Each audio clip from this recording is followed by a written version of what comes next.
Kita mulai. Bismillahirrahmanirrahim. Assalamualaikum warahmatullahi wabarakatuh.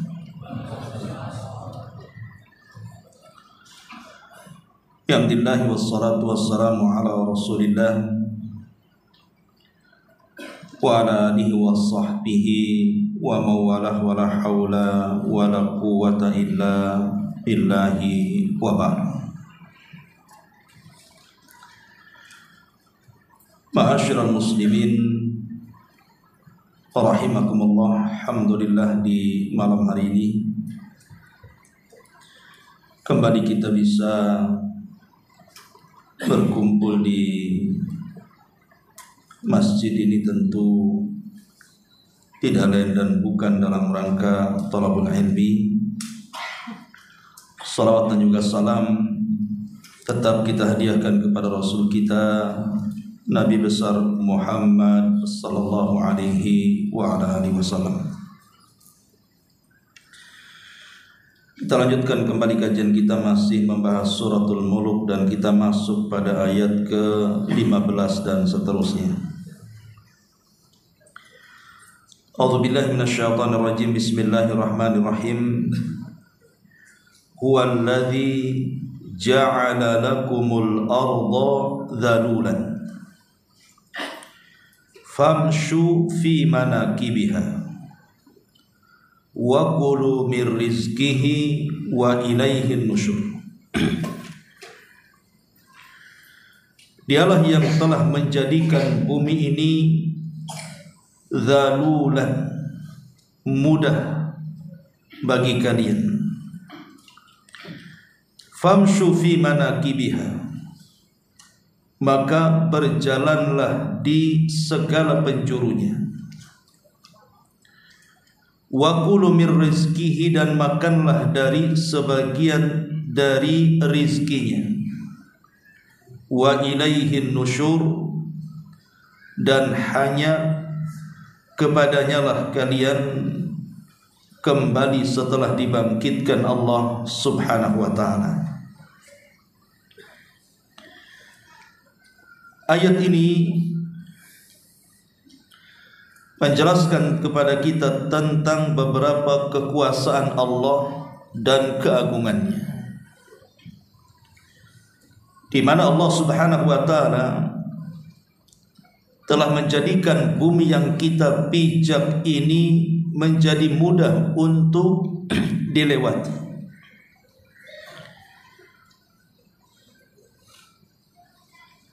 Dan tentu ini nikmat dan karunia dari Allah subhanahu wa ta'ala. Anda bisa bayangkan kalau seandainya bumi ini tidak stabil, bergerak, ada lini dan gempa, tentu tidak akan mudah orang berjalan di atas bumi. Tidak akan mudah orang untuk membuat rumah di atas bumi, mencari rizki di atas bumi, hidup di atas bumi, kalau seandainya bumi itu tidak Allah mudahkan kepada kita. Tetapi Allah subhanahu wa ta'ala tundukkan bumi ini atas perintahnya untuk manusia. Makanya Allah mengatakan huwallazi ja'ala lakumul arda dhalulan. Dialah yang telah menjadikan bumi ini dzalul, tunduk, mudah untuk kalian atas perintah Allah subhanahu wa ta'ala. Makanya kalau kita lihat ketika kita membahas tentang fungsi daripada gunung, kenapa Allah subhanahu wa ta'ala ciptakan gunung kemudian diletakkan di bumi? Karena di antara fungsi gunung itu adalah autada. Dia sebagai pasak yang menjadikan bumi itu tidak bergoncang. Makanya semua ciptaan Allah Subhanahu wa taala, baik lautannya, daratannya, gunung-gunungnya, hutan-hutannya, itu semua tidak sia-sia untuk manusia. Semua ada manfaatnya masing-masing. Lah dengan adanya gunung itulah bumi menjadi tenang, menjadi mudah untuk dilewati. Orang tidak takut untuk lewat di atas bumi. Dan ini tanda kuasa Allah Subhanahu wa taala yang harus kita syukuri. Kemudian Allah Subhanahu wa taala mengatakan famshu fi manakibiha wa kulu min rizqihi. Setelah Allah Subhanahu wa taala memudahkan bumi untuk kita, maka berjalanlah dari segala penjurunya, mau ke baratnya, mau ke timurnya, mau ke utaranya, mau ke selatannya, mau ke mana saja, mau ke bukit-bukit, ke gunung-gunung, ke lembah-lembah, ke daratan-daratan, pokoknya di mana saja yang ada di bumi ini.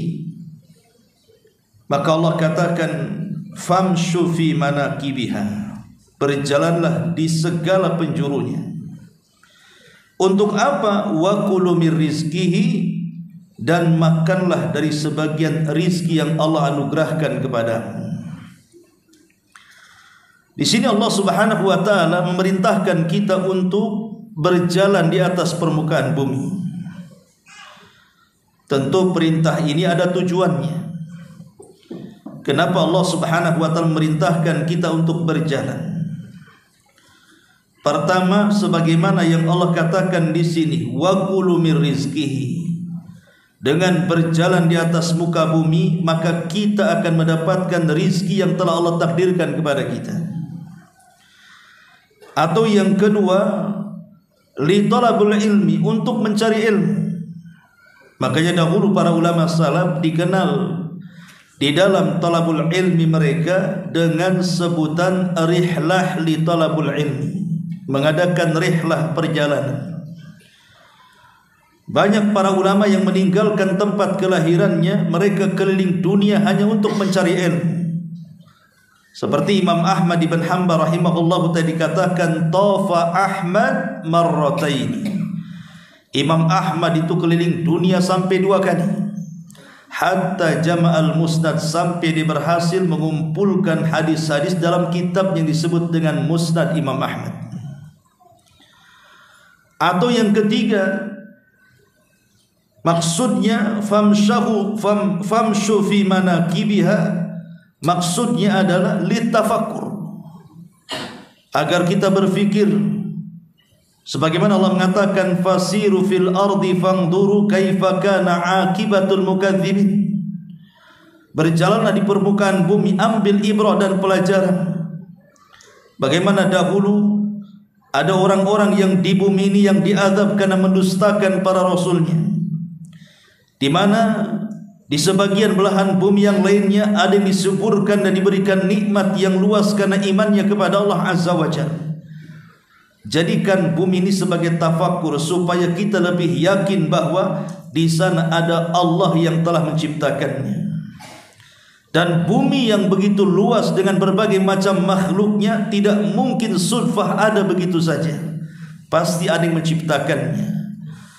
Makanya kita disuruh untuk mengelilingi bumi, melihat bagaimana lautannya, bagaimana hutannya, bagaimana gunungnya, bagaimana pemandangannya. Itu semua demi meyakinkan kepada kita akan kuasa Allah Subhanahu wa taala. Ma'asyiral muslimin rahimakumullah. Tetapi ayat ini Allah Subhanahu wa taala khususkan, maksudnya kita disuruh untuk berjalan dari segala penjuru bumi itu, maksudnya untuk mencari rizki. Karena manusia itu tidak mungkin lepas daripada rizki.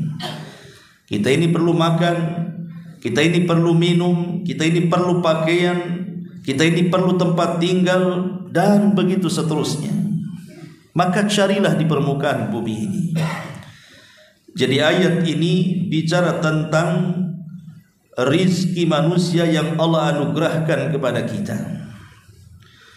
Ma'asyiral muslimin yang dimuliakan Allah Azza wa Jalla, bicara soal rizki. Ayat ini semakna dengan ayat dalam surah Al-Jum'ah ayat 10, di mana Allah Subhanahu wa taala mengatakan fa idza qudiyatis salatu fantashiru fil ardi wabtaghu min fadlillahi wadhkurullaha katsiran la'allakum tuflihun. Apabila telah selesai melaksanakan salat, fantashiru fil ardi, maka silakan kalian menyebar di permukaan bumi. Wabtaghu min fadlih, carilah dari karunia-karunia Allah, maksudnya carilah dari rizki-rizki Allah. Kemudian setelah itu berzikirlah kepada Allah dengan zikir yang banyak agar kalian beruntung. Ma'asyiral muslimin rahimakumullah, kita tahu bahwa rizki ini sesuatu yang telah Allah Subhanahu wa taala bagi-bagikan kepada kita.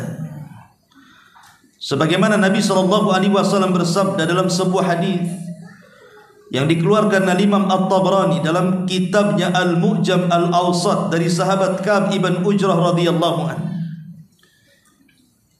di mana Nabi SAW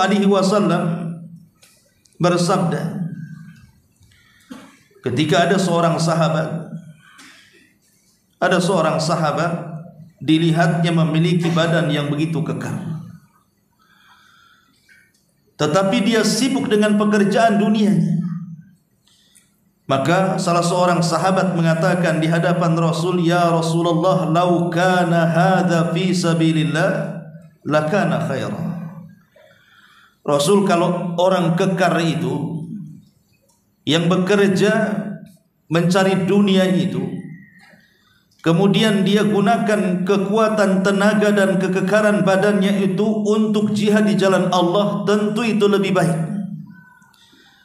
Maka Nabi SAW mengatakan, in kana kharaja yas'a ala waladihi sigharan fahuwa fi sabilillah, wa in kharaja yas'a ala abawaini shaykhaini kabiraini fahuwa fi sabilillah, wa in kana yas'a ala nafsihi ya'iffuha fahuwa fi sabilillah, wa in kana kharaja riya'an tafakhuran fahuwa fi sabili syaitan.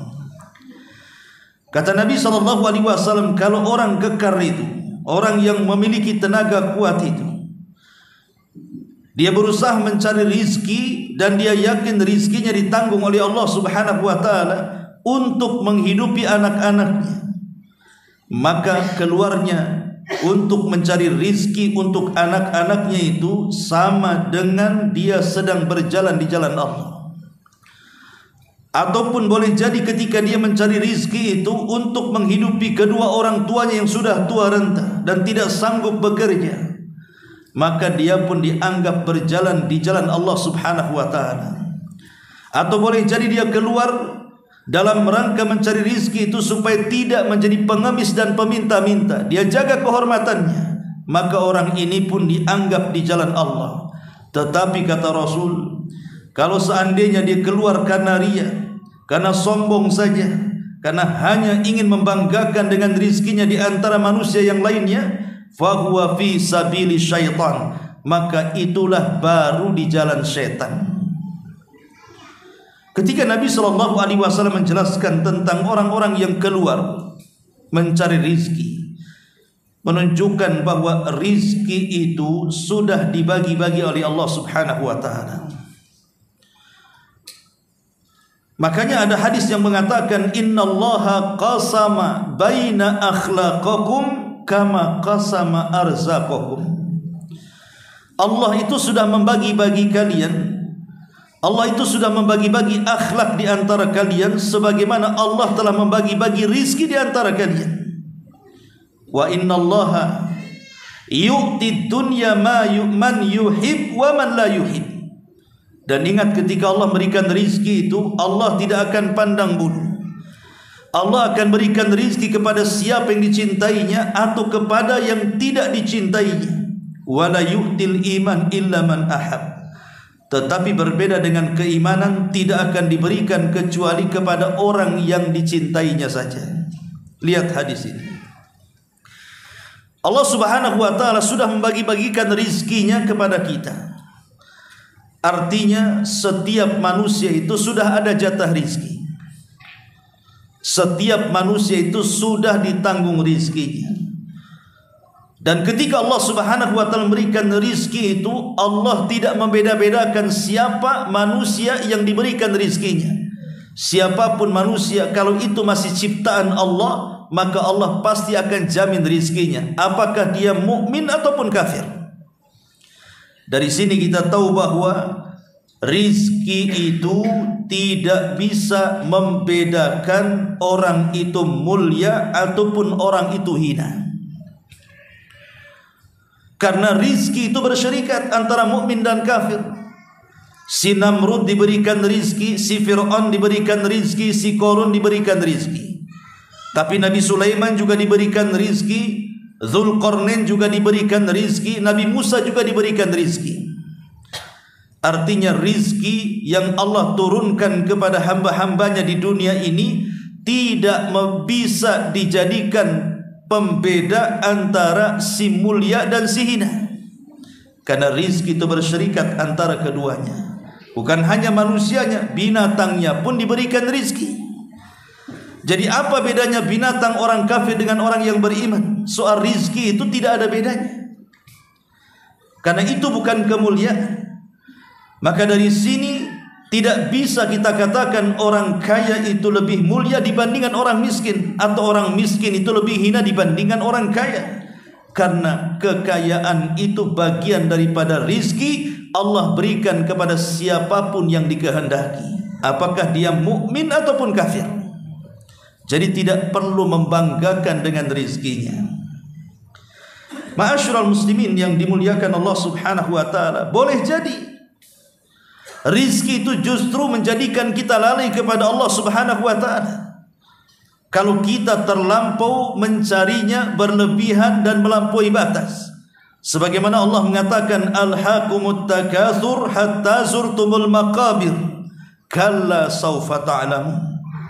Alhaakumut takatsur ay syaghalatkum an ta'ati rabbikum.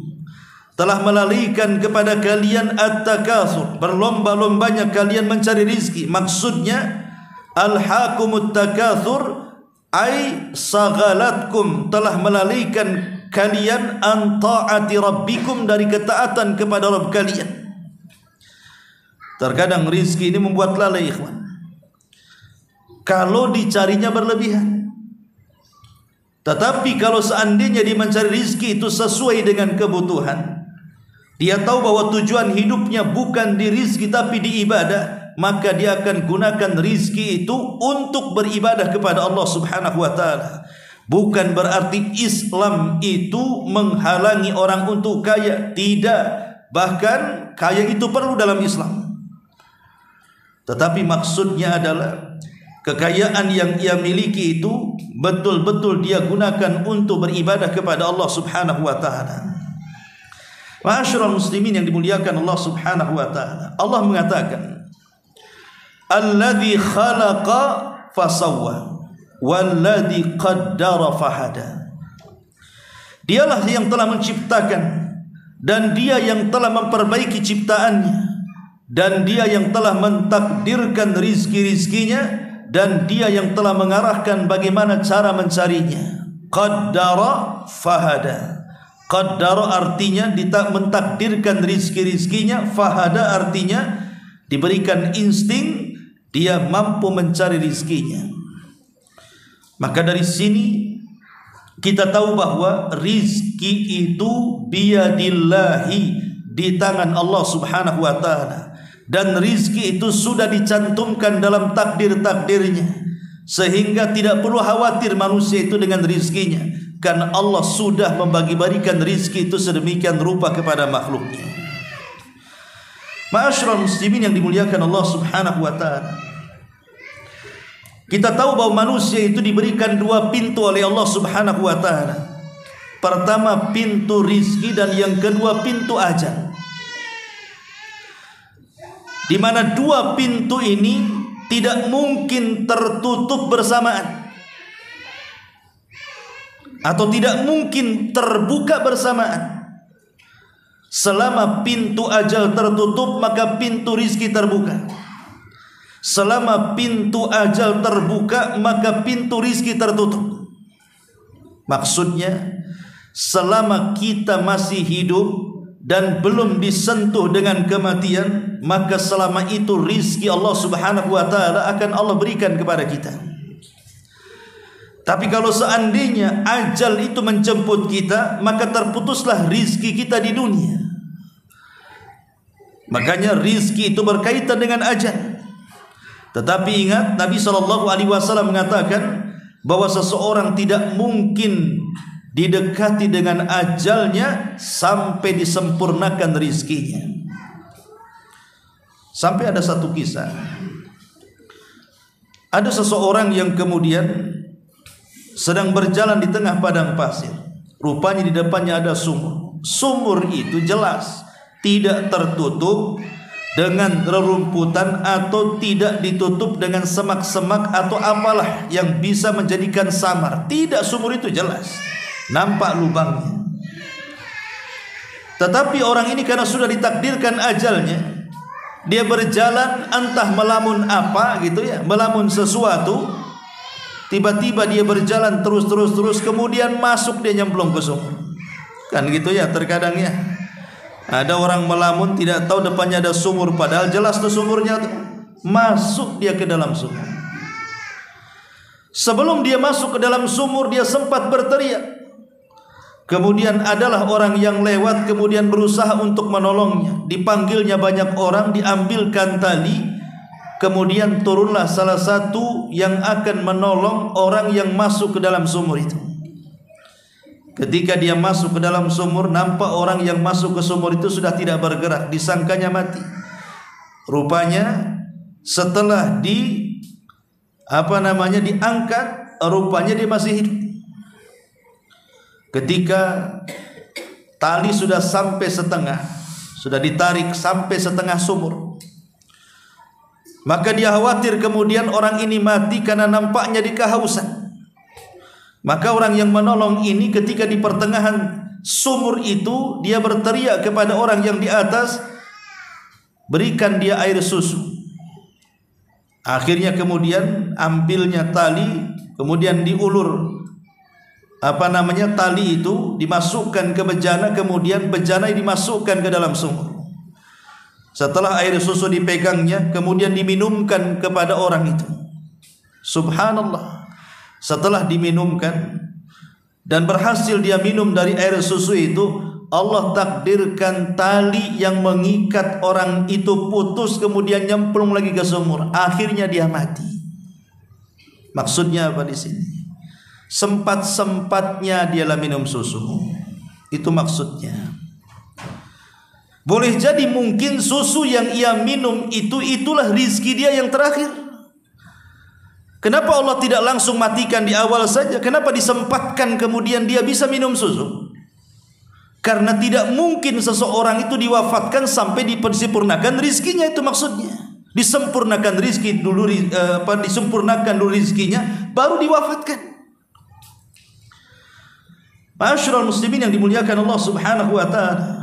Makanya rizki itu sangat erat kaitan dengan babul ajal, bab kematian. Selama kita masih hidup, maka pintu rizki itu terbuka. Tapi kalau kita sudah mati, maka terputuslah pintu rizki itu.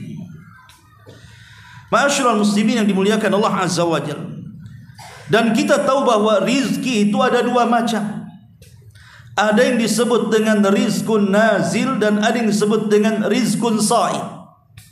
Apa nazil, apa sa'id?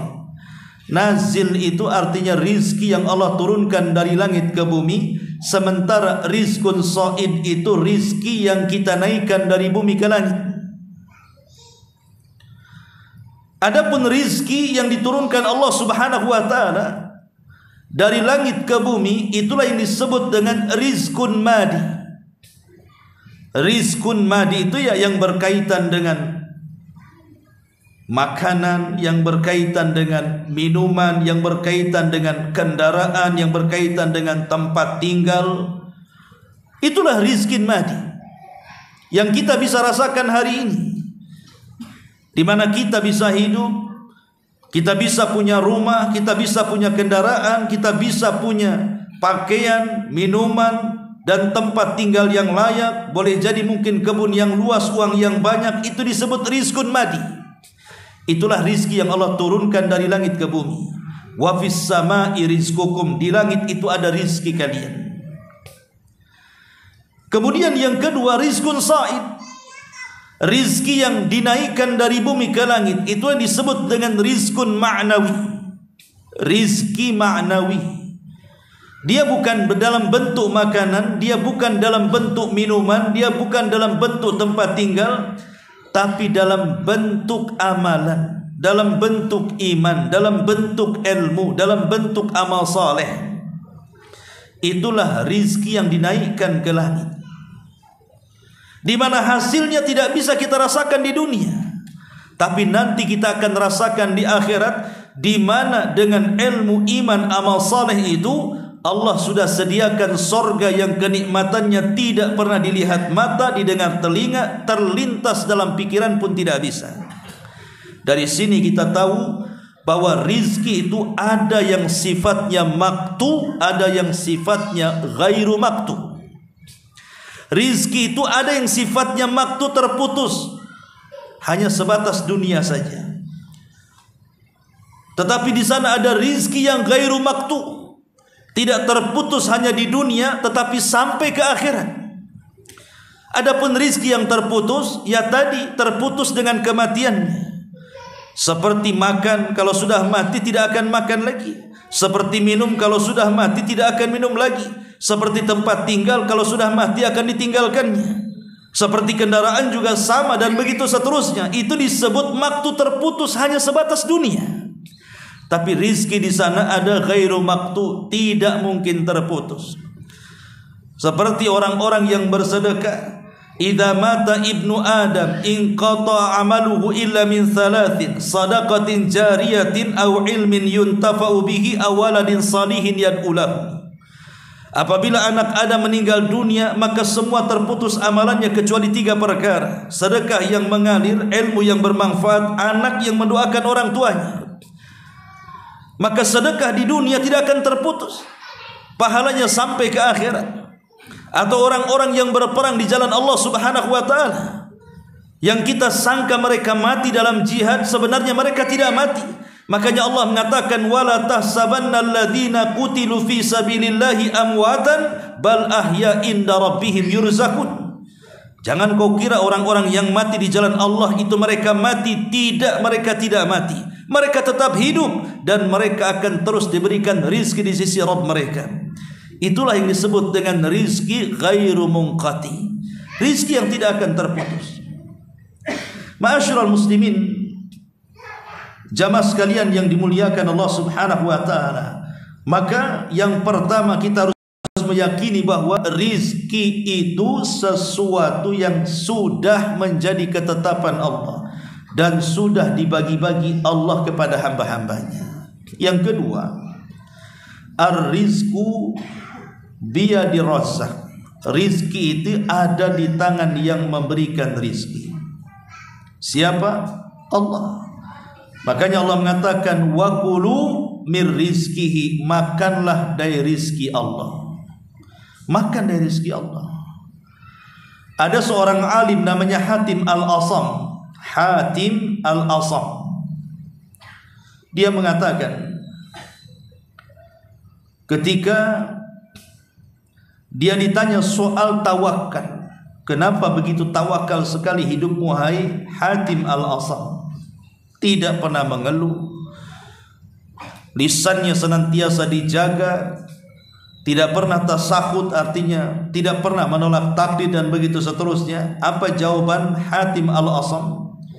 Dia mengatakan, alimtu anna rizki la yakuluhu ghairi. fatma'nantu bi nafsi atau fatma'annat bi nafsi. Aku tahu rizki itu sudah takdir yang Allah takdirkan kepadaku. Karena aku tahu bahwa rizki itu kalau sudah ditakdirkan kepadaku, tidak mungkin selainku akan mengambilnya. Maka tenanglah hatiku dengannya. Jadi kita harus yakin rizki yang Allah anugerahkan kepada kita itu tidak mungkin salah alamat. Tidak mungkin malaikat yang menghantar rizki kepada kita ini mendapatkan alamat palsu. Pasti tepat alamatnya. Malaikat lebih tahu rizki kita dibandingkan kita. Kalau seandainya rizki itu sudah ditentukan Allah dan alamat rizki itu pasti tetap dan tidak mungkin salah, lalu apa gunanya kemudian orang hasad kepada rizki orang? Nggak ada gunanya. Karena rizki kita tidak mungkin diambil orang. Makanya aneh di masyarakat ini, kadang-kadang kita ini punya usaha dengan usaha yang sama. Mulai itu saling hasad, saling hasud satu dengan yang lainnya. Anggap saja umpamanya ada beberapa travel umroh umpamanya, atau travel haji. Masing-masing travel itu sudah ditentukan rizkinya. Lalu apa kalau sudah ditentukan rizkinya harus hasad kepada travel yang lainnya, sehingga memfitnah dan begitu seterusnya? Nggak ada gunanya. Sehebat apapun kita membuat makar untuk menghentikan rizki manusia, Rasul yang mengatakan, wa in istama'u ala an yadurruka bi syai'in la yadurruka illa bi syai'in qad katabahu Allahu lah. Kalau satu dunia berkumpul untuk mencegah rizki Allah kepadamu dengan cara hendak menimpakan madarat kepadamu, itu tidak mungkin terjadi kalau tidak dicatat di Lauhil Mahfuz. Tidak mungkin terjadi kalau tidak dicatat di Lauhil Mahfuz. Karena rizki manusia itu sudah ditentukan. Di pasar sama-sama jual bawang, yang sebelah jual bawang, sebelahnya juga jual bawang. Akhirnya saling menjatuhkan satu yang dengan yang lainnya. Itu tidak ada guna, karena rizki Allah itu tidak mungkin salah alamat. Dan rizki Allah itu sudah ditentukan sebelum kita diciptakan 500 tahun. Rizki sudah ditentukan di Lauhil Mahfuz. Bahkan dalam janin saja didaur ulang lagi rizkinya. Ketika malaikat ruh datang kepada kita meniupkan ruhnya, maka Allah memerintahkan untuk mencatat rizkinya. Sehingga ketika jebrol saja dia ke permukaan bumi, sudah ada catatan rizkinya. Makanya tidak perlu kemudian menanamkan hasad, menanamkan hasud kepada saudaranya, karena tidak ada gunanya. Allah sudah menentukan rizkinya masing-masing. Atau tidak ada gunanya juga dia mencari rizki dengan cara bermaksiat, karena rizki itu sudah ditentukan. Anda mau mencari dengan cara halal, Anda mau mencari dengan cara haram, tetap dapatnya segitu juga. Karena rizki itu sudah ditentukan oleh Allah subhanahu wa ta'ala. Ar-rizku biyadillah. Rizki itu di tangan Allah. Kemudian yang ketiga, lan tamuta nafsun qabla an ta'khudha rizquha kamilan mukmalan la nuqsana fihi wala ziyadata. Jiwa itu tidak mungkin mati, kata Rasul, sampai dia mengambil rizkinya secara sempurna. Karena rizki itu tidak mungkin dikurang dan tidak mungkin ditambah, pas sesuai dengan ketentuannya. Ma'asyiral muslimin yang dimuliakan Allah subhanahu wa ta'ala, dan itu berdasarkan sabda Rasul, innahu la tamutu nafsun hatta tastakmila rizqaha wa in abta'a 'alaiha.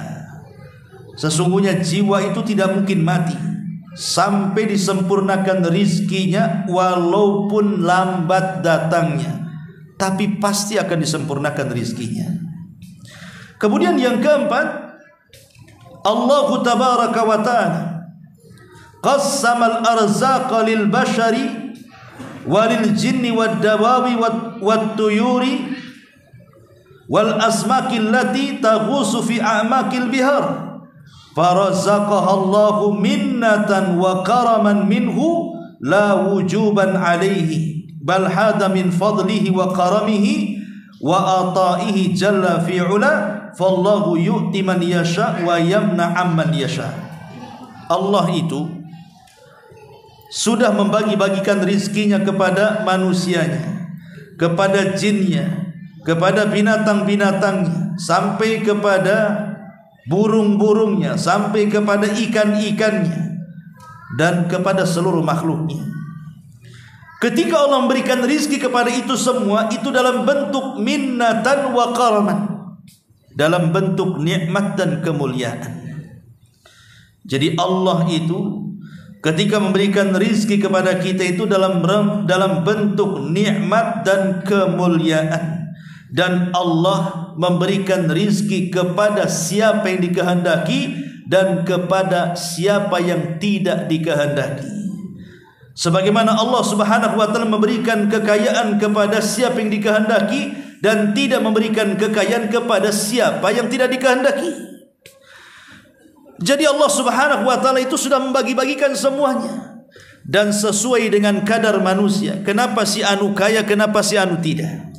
Kenapa si anu dimudahkan rizkinya, kenapa si anu tidak dimudahkan rizkinya?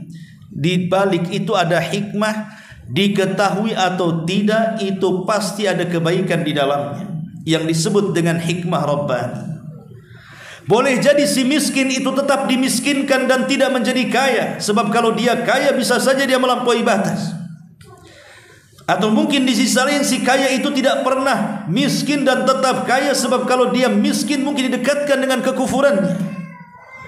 Atau boleh jadi si sakit itu tidak disembuh-sembuhkan, boleh jadi kalau dia sembuh akhirnya dia maksiat lagi. Atau boleh jadi orang-orang yang sehat itu tidak diberikan sakit lama, boleh jadi kalau sakit dia putus asa, dan begitu seterusnya. Di situ ada hikmah Rabbani namanya.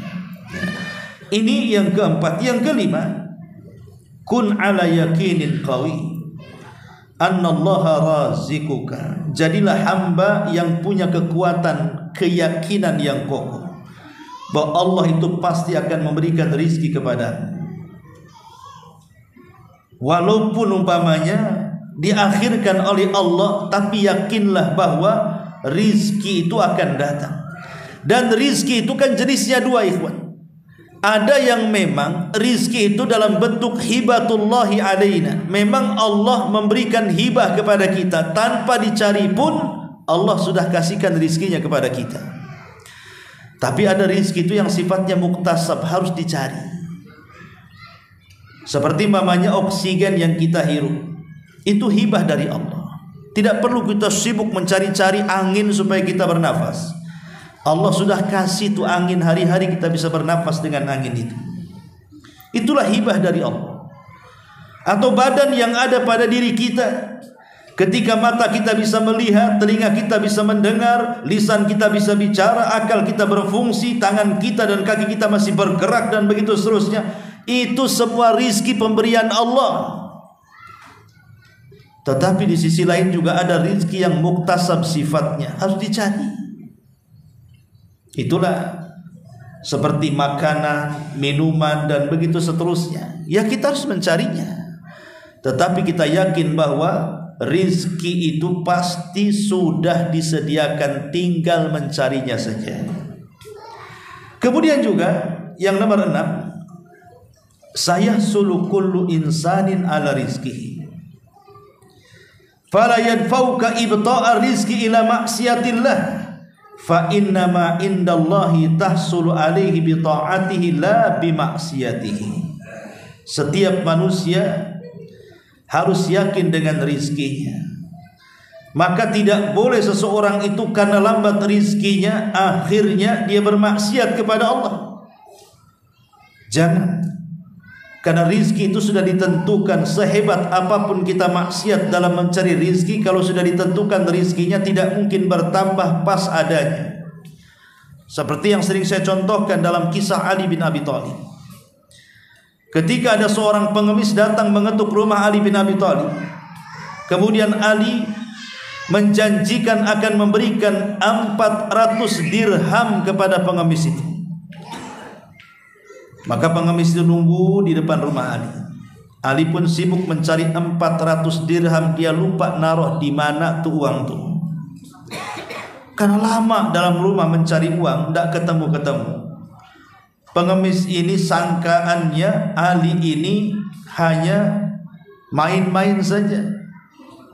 Jangan-jangan PHP saja dia itu. Karena kelamaan bosan dia. Akhirnya dia pergi. Sebelum pergi, dia sempat ke kandang kudanya Ali. Dicurinya pula pelana kuda itu, kemudian pergi. Akhirnya setelah orang ini pergi mencuri pelana kuda, uang 400 dirham itu ketemu. Setelah ketemu, buru-burulah Ali kemudian keluar. Rupanya si pengemis tadi sudah tidak ada lagi. Yang ada justru pembantunya teriak-teriak dan mengatakan, telah dicuri pelana kuda kami wahai Ali.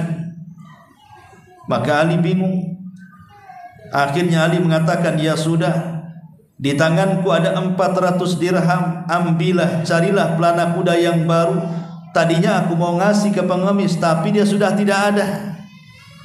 Maka sang pelayan Ali ini kemudian pergi ke pasar. Di pasar ada pula orang yang jual pelana kuda. Setelah tawar 400 juga harganya. Kemudian dia pulang, hendak memberikan pelana kuda itu kepada Ali. Ketika Ali melihat pelana kuda itu, Ali bertakbir dan mengatakan, Allahu Akbar. Ini kan pelana kuda kita, katanya. Kau beli dari mana? Akhirnya kemudian pelayannya mengatakan, aku beli pelana ini dari orang yang seperti ini, seperti ini, seperti ini ciri-cirinya. Kata Ali, subhanallah, itu kan pengemis tadi, katanya. Kenapa dia bisa mencuri pelana kuda kita? Tapi kata Ali radhiyallahu mengatakan, demi Allah, kalau seandainya pengemis tadi mau sabar, maka dia akan mendapatkan uang 400 dirham itu dengan cara halal. Karena saya akan mengasihi dia sesuai dengan kebaikan saya kepadanya. Tapi karena dia tidak sabar, dia curi pula pelana kuda, tetap hasilnya 400 dirham. Lalu apa bedanya?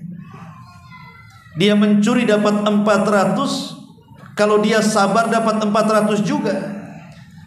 Makanya Ali mengatakan kalau dia sabar, dia akan mendapatkannya dengan cara halal. Tidak sabar, akhirnya dia mendapatkannya dengan cara haram. Ya. Jadi sabar sajalah, karena rizki itu sudah ditetapkan. Ini yang keenam. Kemudian yang ketujuh, indama yata'allaqu qalbul muslim bi khaliqihi. Ketika hati seorang muslim itu terpaut dengan sang penciptanya. Kemudian wa yudriku annahu razikuhu, dan dia tahu bahwa Allah lah yang memberikan rizki kepadanya. Yartah fikrahu wa tahda nafsuhu. Yartah fikruhu wa tahda nafsuhu. Maka pikirannya akan tenang dan jiwanya juga akan senang. Fala yangdur bihasadin ila ghairihi wa yasbir ala aqdarillahi azza wajal. Maka tidak mungkin dia akan memandang hasad kepada orang lain, dan pasti dia akan sabar akan takdir yang Allah telah takdirkan kepadanya. Inilah sifat seorang muslim. Jadi kalau kita sudah tahu bahwa rizki itu di tangan Allah, bahwa Allah sudah membagi baikan rizkinya dengan sangat adilnya kepada kita, maka kalau kita yakin, keyakinan ini akan membawa ketenangan, maka jiwa kita akan tenang, pikiran kita juga tidak akan melayang, pasti akan tenang. Kita tidak mungkin hasad dengan orang lain. Kenapa? Karena rizki kita berbeda dengan orang itu. Dan kita akan sabar dengan takdir yang Allah berikan kepada kita. Tapi nyatanya kan tidak seperti itu. Banyak orang yang tidak yakin dengan rizkinya, akhirnya hasad kepada yang lainnya. Kenapa orang itu hasad? Karena nggak yakin dengan rizkinya, makanya dia hasad kepada orang lain, tidak punya kepercayaan kepada dirinya. Ma'asyiral muslimin rahimakumullah. Kemudian juga yang nomor 8, innal ladzi hamalal hasid ila hasadihi ghafalathu an mabda'in annar arzaq biyadillah. Yang 8, kenapa orang hasad sampai hasad? Karena dia terlalaikan mulanya, dia tidak meyakini bahwa rizki itu di tangan Allah. Allah yang memberikan kepada siapa yang dikehendaki, Allah yang mencegah dari siapa yang dikehendaki. Kalau Allah buat semua kaya bisa, tetapi kalau semua kaya, roda kehidupan manusia tidak berjalan. Tidak ada orang mau kerja, ngapain kerja, saya sudah kaya.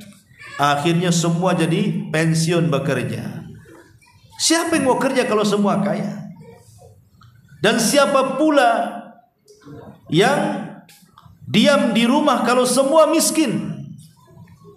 Tidak ada orang yang bisa memberikan gaji kepadanya, semua miskin. Gak akan berputar juga kehidupan manusia itu.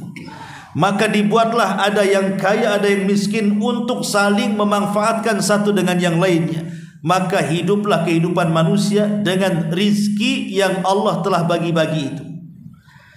Makanya di sini, kenapa orang bisa hasad kepada saudaranya? Maka permulaan orang hasad itu karena tidak yakin bahwa rizki itu di tangan Allah itu saja sebenarnya. Dia tidak yakin bahwa rizki dia itu sudah ditentukan. Makanya hasad kepada kawannya. Kemudian yang ke-9, in abta alaikum rizqukum fala taktaru wala tayasu wa'lamu annahu atikum la mahala. Kalau seandainya Allah takdirkan lambat rizkinya kepada kalian, jangan putus asa. Ketahuilah bahwa rizki itu akan segera datang dan mustahil akan tercegah.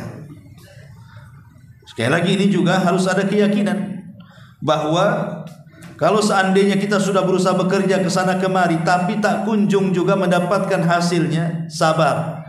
Berarti rizkinya belum turun. Harus sabar, terus dicari dan dicari. Nanti juga lama-lama Allah akan berikan kepada kita. Dan dengan kesabaran itulah justru kita akan mendapatkan pahala. Ini juga yang ke-9. Yang ke-10, inna a'marana mahdudatun wa ajalana makhtumatun wa arzaqana maktubatun walan yanala ghairana syai'an min rizkina. Ingat, umur kita ini terbatas. Ajal kita ini dipastikan datang. Rizki kita sudah dicatat oleh Allah Azza wa Jal, pasti akan sampai. Dan tidak mungkin rizki kita akan diambil oleh selain kita. Fakullun yamutu binqidai ajalihi ba'da an yakuna qad istakmala rizquhu alladhi kutiba lahu. Dan tidak mungkin orang itu diwafatkan ajalnya sampai sempurna rizki yang telah dicatatkan kepadanya. Kalau kita yakini 3 perkara ini, ikhwan, maka pasti kita akan tenang menghadapi rizki. Pertama, umur kita terbatas. Paling lama 60 sampai 70 tahun saja orang hidup itu, kalaupun lebih sedikit. Yang kedua, ajal kita pasti. Manusia itu pasti mati, tidak mungkin hidup terus. Kemudian yang ketiga, rizki kita sudah dicatat. Kalau ajal kita sudah ditentukan, kemudian juga umur kita sudah ditentukan, kemudian rizki kita sudah ditentukan, dan kita yakin bahwa rizki kita tidak mungkin salah alamat, maka timbullah ketenangan di sini. Tidak perlu sibuk lagi kita ini melihat rizki orang lain. Kemudian yang ke-11, Ar-Razzaqu subhanahu wa ta'ala yatawalla taqsimal arzaq. Jadi Allah itu dialah yang punya kuasa membagi-bagikan rizki kita. Faqad kataba arzaqal ibad fis sama. Karena Allah sudah mencatat rizki-rizki hambanya itu di langit. Fahiya wa'dullah Dan itulah janji Allah Subhanahu wa taala, wallahu la yukhliful mi'ad, dan Allah tidak mungkin mengingkari janjinya. Maksudnya begini, Allah mengatakan wa fis sama'i rizqukum wa ma tu'adun. Di langit itu ada rizki kalian dan apa yang Allah janjikan kepada kalian. Artinya tidak perlu takut bahwa kita ini tidak akan mendapatkan rizki. Kenapa? Karena Allah lah yang telah membagi-bagikan rizki itu. Makanya di sini dikatakan yatawalla taqsimal arzaq, dialah yang berkuasa untuk membagi-bagikan rizkinya. Dan dia yang telah mencatat rizki-rizki hambanya di langit. Dan itulah janji yang Allah janjikan kepada kita. Kemudian yang nomor 12, annama indallahi min rizkin halalin la yutlab illa bi ta'atillah. Bahwa di sisi Allah itu rizki yang halal tidak mungkin dicari kecuali dengan ketaatan kepada Allah. Fahadzal ladzi yaqbalu ar-rashwa aw ya'kul ar-riba aw yadlimin nas fi mustahaqqatiha innama yatlubul kasba bi ma'siyatillahi azza wa jalla fahadzal rizqun ghairu masruh. Maka kita lihat orang yang menyogok atau yang disogok atau memakan riba atau zalim kepada manusia, hanya saja dia mencari rizki dengan kemaksiatan kepada Allah, maka rizki yang seperti ini adalah rizki yang tidak disyariatkan dan semua akan dipertanggungjawabkan di hadapan Allah Subhanahu wa taala. Makanya lihat ayat yang kita sedang bahas di sini. Allah Subhanahu wa taala mengatakan di sini di ujung ayat wa ilaihin nusyur. Setelah Allah mengatakan famshu fi manakibiha wa kulu mir rizqi wa ilaihin nusyur. Kalimat wa ilaihin nusyur, kita diingatkan bahwa kita akan dibangkitkan. Maka hati-hati cara mencari rizki, karena manfaat dibangkitkan itu adalah untuk mempertanggungjawabkan tentang rizki yang kita cari. Makanya kenapa Nabi SAW mengatakan bahwa kaki anak Adam ini tidak akan bergeser di titian sampai ditanya 4 perkara kan. Salah satu yang ditanyakan oleh Allah kepada kita adalah tentang harta. Dari mana kau dapat, kemana kau belanjakan. Dari mana kau dapat, kemana kau belanjakan. Karena manusia dalam mencari rezeki itu terbagi menjadi 4 kelompok kan. Pertama, ada orang yang mencari rezeki dengan cara yang halal tapi dibelanjakan ke yang haram. Contoh, dia bekerja banting tulang dari pagi sampai kemudian sore hari, betul-betul halal. Dia bekerja di PT ini dan itu. Tapi setelah datang gajian bulanan, dia gunakan uang gajian itu untuk maksiat. Dia gunakan untuk mabuk, dia gunakan untuk zina, dia gunakan untuk hura-hura. Itu namanya dari mana kau dapat benar, tapi kemana kau belanjakan itu salah. Artinya selamat dari pertanyaan yang pertama, tidak selamat dari pertanyaan yang kedua. Yang kedua, ada sebaliknya. Dia mencari rizki itu dengan cara haram, tetapi dibelanjakan ke yang halal. Umpamanya, dia ingin memberikan makan anak istrinya, tapi tidak bekerja dengan cara yang baik. Malah dia kemudian nyopet, kemudian dia nyuri, kemudian dia rampok, kemudian dia korupsi, dan begitu seterusnya. Caranya haram, tapi dibelanjakan ke yang baik. Dibelikan susu untuk anaknya, dibelikan makan untuk istrinya. Terkadang dia infakkan pula untuk pembangunan masjid, pesantren, dan lain sebagainya. Maka ini pun salah. Karena Allah itu jamil, Allah itu indah, tidak mungkin menerima kecuali yang indah-indah kan? Walaupun niatnya baik untuk pembangunan masjid, tetap Allah tidak akan terima. Kenapa? Karena Allah itu baik, tidak menerima kecuali yang baik-baik kan begitu. Makanya yang kedua pun dia selamat dari yang pertama, dia selamat dari yang kedua, tapi tidak selamat dari yang pertama. Selamat kemana kau belanjakan, tidak selamat dari mana kau dapat ya.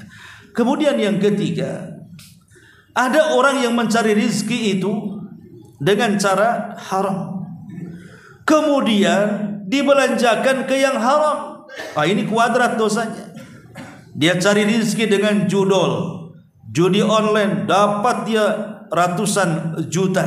Sudah dapat rupanya untuk mabuk. Itu namanya kuadrat. Dia carinya dari judi, dibelanjakan untuk mabuk. Itu namanya kuadrat namanya. Sudah dua-duanya kena tuh. Dari mana kau dapat kena, kemana kau belanjakan kena lagi.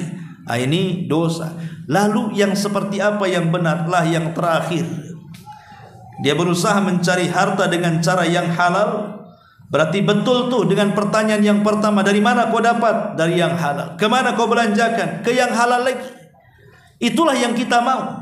Ketika kita mencari rizki itu betul-betul kita mencari dengan cara yang halal dan dibelanjakan ke yang halal, supaya kita selamat dari pertanyaan min aina iktasabahu wa fima anfaqahu. Dari mana kau dapat? Kemana kau belanjakan?